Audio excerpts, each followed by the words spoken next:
All right, guys, so here is my second day of showing you how to make your own guided notes. I think that after today, you might be able to handle it on your own, but here's one more day just to give you the grand idea on how to do this with the Cornell notes because I think you know I love them so much. But here we go. So first things first, we need the Cornell notes form, right? So we're going to go and say thank you to Mrs. Allred, who just finished uploading that form right here. All you have to do is grab it. It will open on your computer. It's going to look like this. And this is our blank Cornell Notes form. You need to save as, put it in your English folder, put it on your desktop, put it wherever you could possibly remember it is, because I promise you for years and years to come, this is going to be your best friend. Okay, so I've already done that. And here is my Cornell Notes form. So before I go any further, because I know that I always forget this step, and I know that later I'm going to be sad because I don't remember where it is, or I didn't save, or I wasted my time, I'm going to go ahead and save it. So I need to put it here, and I need to see what I'm labeling it. And honestly, I already forgot what units I'm on. So I'm going to say 15 to 16A and just pray that that is correct. Save, and then you'll be able to see it later pop up in your shared documents. All right, so here, first we need to merge these cells together, make one big box, and label it To Kill a Mockingbird Guided Notes.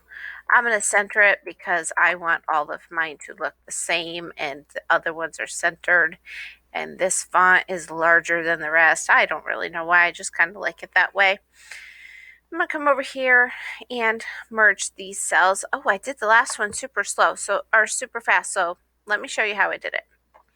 Highlight the cells you want to create into one big box. Click the layout and merge cells. Now, let's say it's 2 hours later and you realize that you could really use that big box as something else, but my cursor is still in it, so I can then split the cells. And do I want them into columns or rows? Here, look. Try again. Split the cells into one column and 3 rows, and it's back to the way it was when it started. I don't like it that way. I want it this way, and I'm going to say this is lesson. Oh, anybody know what lesson I'm on? That makes one of us because I don't remember. I'm on lesson 3.4.4, and the title of that lesson is To Kill a Mockingbird, chapters 15 to 16. Okay, and we're going to pretend like we didn't just lose the whole bottom part of our screen and keep going. Okay, so we are doing guided notes for chapters 15 and 16. I need to come over here and come to the right lesson so I can show you what this is going to look like. Oh, I'm so sorry. One day I'll do everything right the first time and we'll be golden, right? That day is not today. All right, so page 1 is our introduction. It has our essential question. If we want to copy and paste that essential question, you can. That's totally up to you. Then we go to the first actual page of the lesson, and it says, you never understand a person until you consider things from his point of view. And this I know is important because Mrs. Allred says it over and over and over and over and over and over about how important it is, so I know that I need to copy and paste this into my Cornell notes.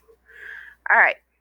What do we have here? Part 1 of the novel, you explored the idea of looking at a person from a different perspective, trying to walk a mile in their shoes. As you continue to read, look at the each situation from different characters' points of view. Oh, I know that this is called perception, so I'm just going to say we're talking about perception. Okay, and what does it mean? It's looking at things from different points of view. All right, here we go. We need to copy and paste the Padlet question over. That's up to you. I personally think the Padlet question is something that's good to have, so I'm going to merge these cells together like I do when there's a question that needs to be answered, and I'm going to see if it'll let me copy right from here and paste it in. Oh, look, it even makes it funny colors. That's cool. Alrighty, so then let's see what's next. Oh, Mrs. Allred added an audio recording. What should we do with that audio recording? If she created that audio recording and she added it in with all of the words, maybe instead of worrying about what those words say right now, I can just click this download button. It's going to open in a new tab, and then I can copy and paste that tab. But what am I going to name it? Oh, we're still talking about perspective, so we'll go ahead and just say link here. How about that? Link. Maybe we should call it an audio link so that we know it's Mrs. Allred's voice that's going to be there when we pop it up. Insert the link. Okay, I'm ready to go. All right, so here's another question. This one looks like it was probably an important question, so I'm going to go ahead and copy and paste. I'll merge my cells so that I can have it for later. And then I'll answer that question during class with the other one. What's next? Language development. This is totally up to you. If you're somebody who follows the vocabulary, go ahead and copy and paste it into here. But I've been working really hard to encourage you guys to use the SHADE acronym. So maybe instead of worrying so much about the specific words Edio gives you, you'll just annotate for vocabulary as you go. So next I have making meaning. So this is what I'm going to be reading for, right? As I read the chapter, I'm annotating for how people act in groups. But in order to know that, is it going to tell me what's going on in the chapters? Nope. There's literally no information about it. Oh, I lied. Look, I found it. It says safety in numbers. What are we talking about? Mob mentality. That looks like an important vocabulary word, so I'm going to add it right here into my Cornell notes. And then when I am in my lesson, maybe I'll have things to add below it. Maybe I'll put some notes in there. But the lesson gives us some examples. Is this a time that I need to add the examples? Yeah, why not? Let's see, to add the examples, I'm going to I'm going to use a bulleted list. My first one is the Salem witch trials. My second example is sporting events. Oof. Mob mentality at sporting events. And then my last one is cyberbullying. Now, I know in my head that these aren't all of the examples in the world. They're just the ones Edio gave me. So maybe I might want to add a couple more. That's totally up to you. Maybe during class, Mrs. Allred will give you more to add. Who knows? So what's next? When a large group of people get together, they lose their individualities. It can be scary.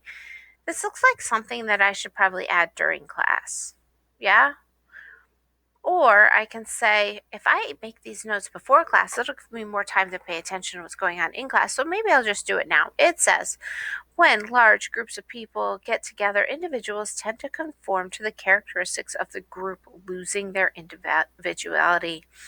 It can be scary to stand up against a large group of people, especially a group of friends. This uncomfortable feeling leads leads people to go along with the crowd even though they may not agree with the group. So mob mentality, I'm going to say characteristics. Loss, what is spelled wrong? Characteristic. That's why I forgot half the word. Loss of individuality leads to going along with the crowd. Okay, so that should cover it for now, right? Okay, and then apparently something's going to happen in the chapter. How does Scout diffuse the situation? It says record the response in your notebook, so we better get that copied and pasted over here to be able to answer later. How does Scout diffuse the situation? And that question doesn't make sense. How am I going to know what that means later? I better look at more. What situation? This is best shown chapter 15 when the mob confronts Atticus at the jailhouse. So, how does Scout diffuse the situation at the jailhouse?